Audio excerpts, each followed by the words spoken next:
happen next year. Probably the Clippers might win the championship, but that's automatic.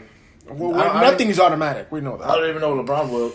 Lakers were supposed to be automatic, but obviously that didn't happen. Yeah. So I don't know, man. It's an interesting deal. Need him. Come on, Pat. Come on, Pat. Bro, dude. Would that now? Question. Let me ask you this: would that make Spoelstra one of the best coaches of all time? No. I think he's already one of the best coaches of all time. I know that. I don't think this has anything to do with Spoelstra. But say what you want, right? Yeah, maybe when LeBron was there, because he didn't do anything about the trade. Sure, he's admin. Sure, he's the head coach of the, but he's not. You know, Pat Riley is like he's the Godfather. He is the Godfather, but Spoelstra's the guy handling the X's and O's. Yeah, but and here's the thing: even when it was a down year, Miami has always been a contender, even without the stars on the team.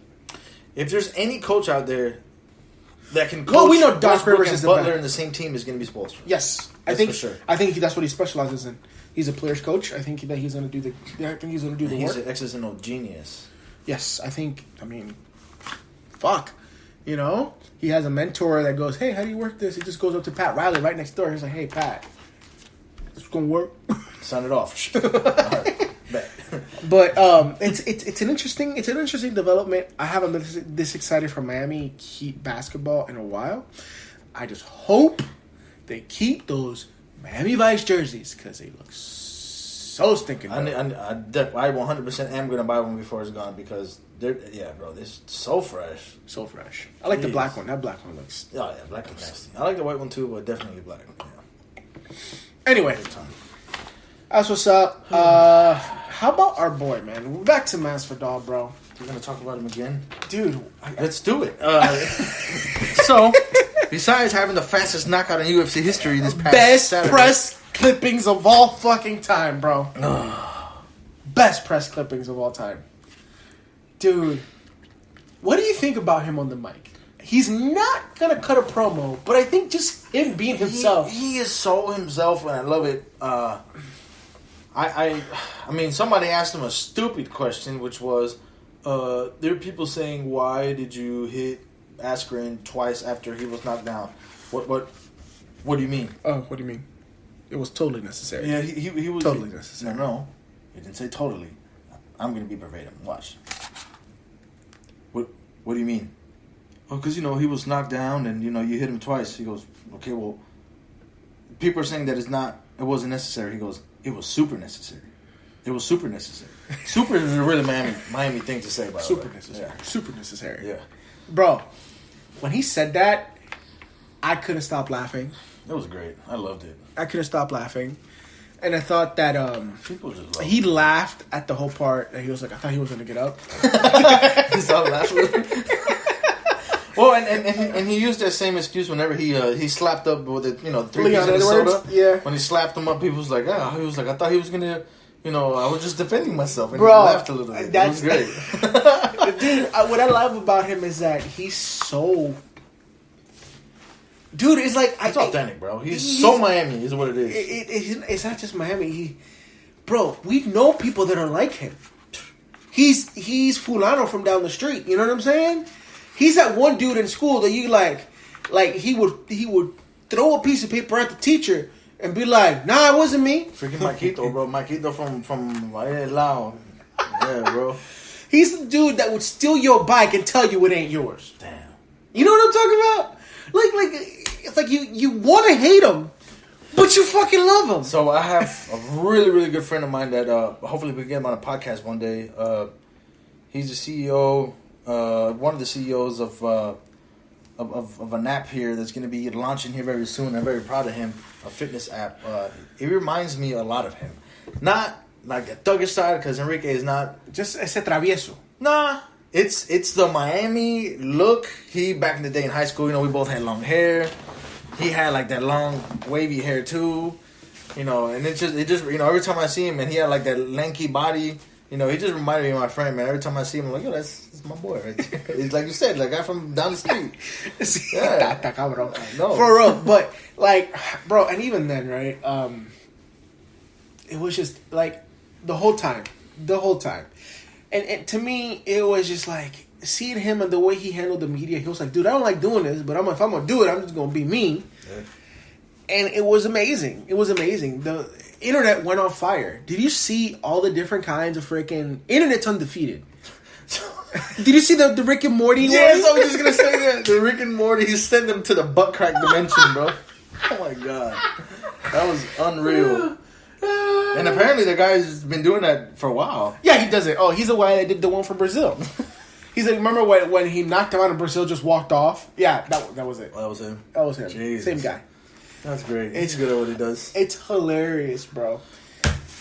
Well, I guess we kind of already talked about Masvidal's his titles fight, whether he should do it or not. We kind of discussed that in the first segment. Yeah, so we did. We're going to go ahead and skip that part since we all know we're very biased on that topic. Yeah, well, all right. Sorry, guys. A disclaimer, if you're listening now... We're from Florida. We're also grew up in the 305 Wade County. In the 407 area. In the 407. Uncle Luke is literally our uncle. That's right. Two Life Crew brought us up, and Cafecito runs through our veins. Off rip. Man, this is going to be a great third segment right here. So, moving from that, we're going to talk about something that's big back home. I think it's big in a lot of places, but I think where we come from is a super unique thing to talk about. And to me, it's art.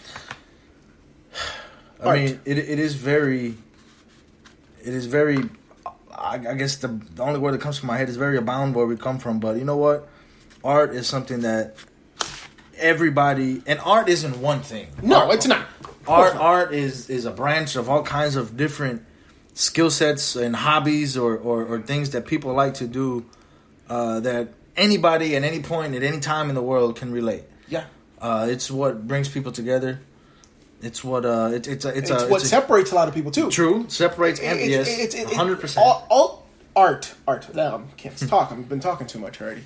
Art is cultural. Art is personal. Art is ever expanding, ever changing, controversial. But anything with a shoal at the end, that's what it is. To me, at this point, is I want to go down to the nitty gritty. It is, what is art to you? Damn, dude. I mean, it's a easy, at the same time as a hard question. It's hard because we could spend a very long time and talk about this, but at the same time, it's something that's so easy to answer because having the background and the race that I am, it thrives off of that. Yeah. And I was raised off, just music, bro. I'm not going to sit here that I don't know how to sing. When I say music, and you know what? I'm not even a professional. I will never stunt and act like I'm the best drummer in the world. I am probably not even close to being a professional. However, it is something that it takes over, bro. Like when I'm playing, it's just something that like what I feel in my body, in my bones, in my blood, bro. Like I want to portray it, whether it be congas, whether it be the drum set, whether it be the freaking timbales, the bongose, the freaking tumbadora, whatever, bro. Like it's for me, it's something. It's a way. Art is something that you can use. It's your soul. Yeah, it's your who you are inside, brought out into something physical. Yeah, that's funny because art is expressed in many different ways, right? And for me, I'm an artist in many ways, and I say this because I am a fan of art. Let it be theater, let it be stand up, let it be literal art, as in paintings and drawings. Right. I suck at drawing.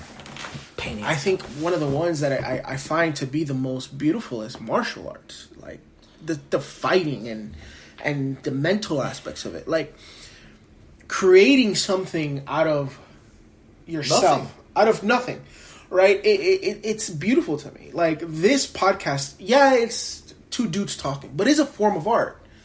It's we're we're comedy, we're throwing one-liners, we're doing this, we're doing that, but taking it back, like jiu-jitsu, everybody knows by now, if you've listened to more than one episode, how fucking obsessed I am with the sport of jiu-jitsu and the art of jiu-jitsu. And it's there's something about that self-expression of your truest self in that manner.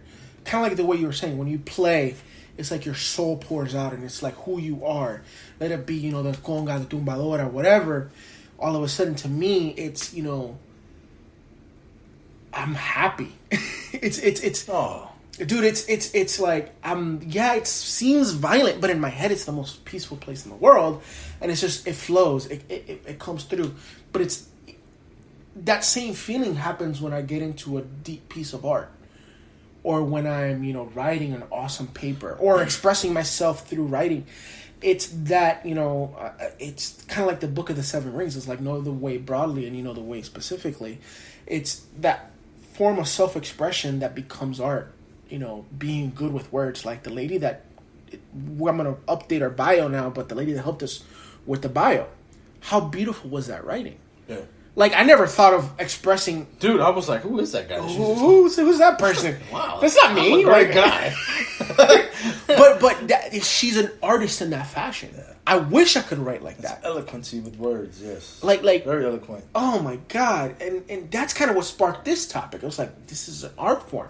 Yes. An art form that I want to get better at. Trust me, like, talking to her about helping us out with some of our, our writing for the podcast, when it comes to, some of the show notes and stuff like that, just makes me want to go back to school and refine my writing a little bit more. And I hated writing, but like, it's when you see what's possible. Believe it or not, I was actually pretty good at that. Bro, English was my second language, and I fucking sucked. No, I can't speak the language of math unless it has to do with money and just simple adding and subtracting. But maybe some dividing every now and then. A little bit, but like I can't, like, I don't know. It's just English for me was like, it's just, I would literally do essays and I would BS, bro. But it was the nicest BS paper you've ever read. Yeah.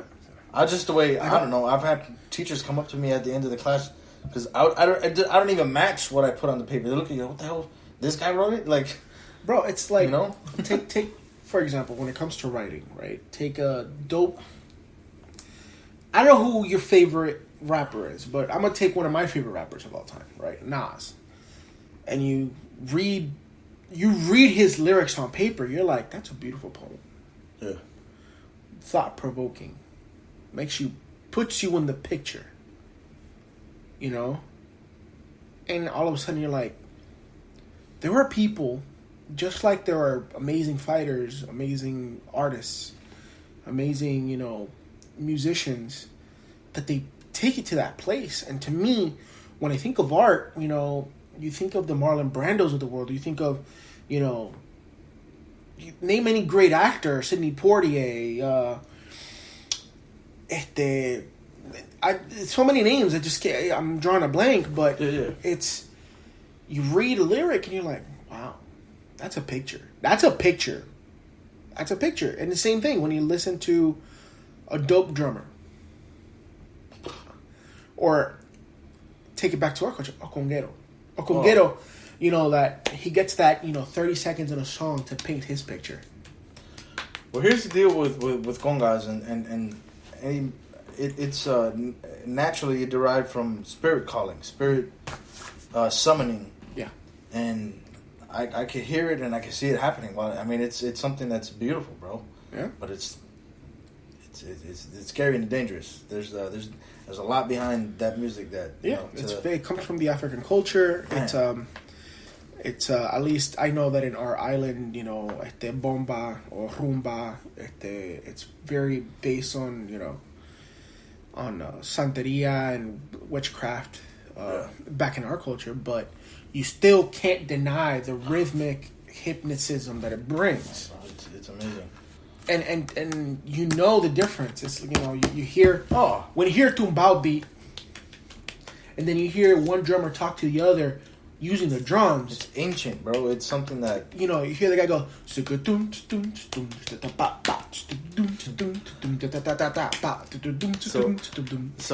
what the way I saw it was I posted on our Instagram about Cubans don't. Yeah.